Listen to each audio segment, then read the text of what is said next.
रुको रुको रुको, क्या आपके पास सिर्फ 10,000 रुपये हैं और आप ये सोच रहे हैं कि स्टॉक मार्केट की जर्नी को, इन्वेस्टमेंट जर्नी को कैसे स्टार्ट कर सकते हैं, करूँ या ना करूँ? तो ये वीडियो शायद आपके लिए बहुत ही यूज़फुल हो सकता है, क्योंकि आज मैं आपको एक ऐसा फॉर्मूला बताऊंगा जो कि मुझे शायद किसी ने बताया नहीं और जो आपके लिए बहुत ही यूज़फुल हो सकता है। बस 10,000 है, लेकिन कैसे स्टार्ट करें, पूरी वीडियो पूरा देखना पड़ेगा और बीच में अगर आपने स्किप किया तो शायद आप इसे समझ नहीं पाएंगे। तो रेडी हो? तो चलिए शुरू करते हैं। सबसे पहले एक तुरंत बता देता हूँ कि बस 10,000 रुपये से स्टॉक मार्केट में ओवरनाइट कोई करोड़पति नहीं बन सकता। ये कोई मैजिक नहीं है, लेकिन हाँ, अगर सही स्ट्रैटेजी फॉलो करें, पेशेंस रखें, डिसिप्लिन रखें, तो 10,000 रुपये को मल्टीप्लाई किया जा सकता है। देखो, अगर आप एफडी में इन्वेस्ट करते हो तो 7% के आसपास में रिटर्न बनता है, पोस्ट ऑफिस करते हो तो 8% के आसपास में करता है, और स्टॉक मार्केट में करते हो तो एवरेज 15 से 20% के आसपास में पॉसिबल होता है। लेकिन याद रखना, स्टॉक मार्केट में रिस्क भी है, लॉस भी हो सकता है, इसलिए स्ट्रैटेजी ज़रूरी है। बहुत लोग हैं जो छोटे अमाउंट से शुरू करके अच्छा पोर्टफोलियो बना चुके हैं। सीक्रेट क्या है वही मैं आज आपको बताऊंगा, तो ध्यान से सुनो। नंबर 1 ये है कि इमरजेंसी फंड पहले बनाओ, यानी कि पहले अपना एक स्टॉक मार्केट में एंट्री करने से पहले 3 महीने के एक इमरजेंसी फंड बनाओ। क्यों? क्योंकि स्टॉक मार्केट में पैसा लॉक हो जाता है। अगर इमरजेंसी आई तो तुम्हें पैसे लॉस में बेचने पड़ेंगे, अपने स्टॉक को लॉस में बेचना पड़ेगा, तो सारा प्लान फेल हो जाएगा। तो पहले सेफ्टी नेट बनाओ।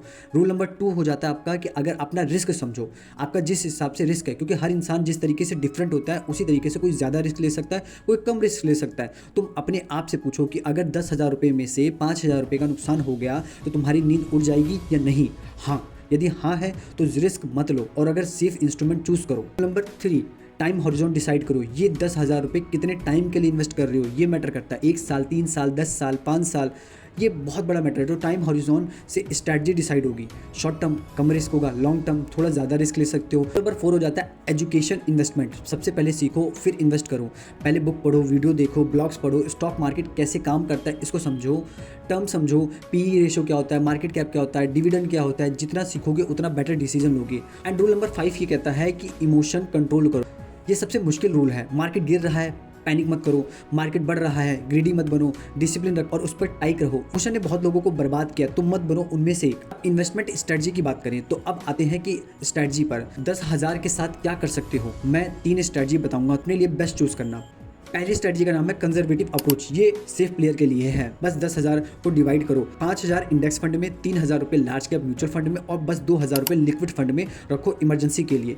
इस अप्रोच में रिस्क बहुत कम है, रिटर्न मॉडरेट 10 से 12% के आसपास में रहेगा और टेंशन बिल्कुल भी नहीं रहेगी। परफेक्ट फॉर बिगिनर जो टेस्ट करना चाहते हैं। Rule number 2, balance strategy approach जो है जिसमें थोड़ा रिस्क है और थोड़ी सेफ्टी है। बस 10,000 को डिवाइड करो, 4,000 इंडेक्स फंड में, 4,000 मिड कैप फंड या ब्लू चिप स्टॉक में और 2,000 रुपये स्मॉल कैप अपॉर्चुनिटी के लिए। इस अप्रोच में रिस्क मीडियम है, रिटर्न जो है 15 से 18% पॉसिबल ले सकते हैं और सुटेबल फॉर थोड़ा एक्सपीरियंस इन्वेस्टर के लिए। Strategy 3, aggressive approach, high risk high reward. बस 10,000 को डिवाइड करो, 5,000 ग्रोथ स्टॉक में, 3,000 रुपये स्मॉल कैप स्टॉक में, 2,000 रुपये सेक्टोरियल अपॉर्चुनिटी में। इस अप्रोच में लॉस भी ज़्यादा हो सकता है, सिर्फ तब करो जब मार्केट समझते हो, रिसर्च कर सकते हो और लॉस अफोर्ड कर सकते हो। रिटर्न भी 20, 22, 25% तक पॉसिबल बन सकता है। अब कौन सी स्ट्रैटेजी चूज करनी चाहिए? बिगिनर हो तो कंजर्वेटिव स्ट्रैटेजी चूज करो, थोड़ा एक्सपीरियंस है तो बैलेंस करो, और एक्सपर्ट हो तो एग्रेसिव चूज करो। अपनी कैपेसिटी देखो और सही चूज करो।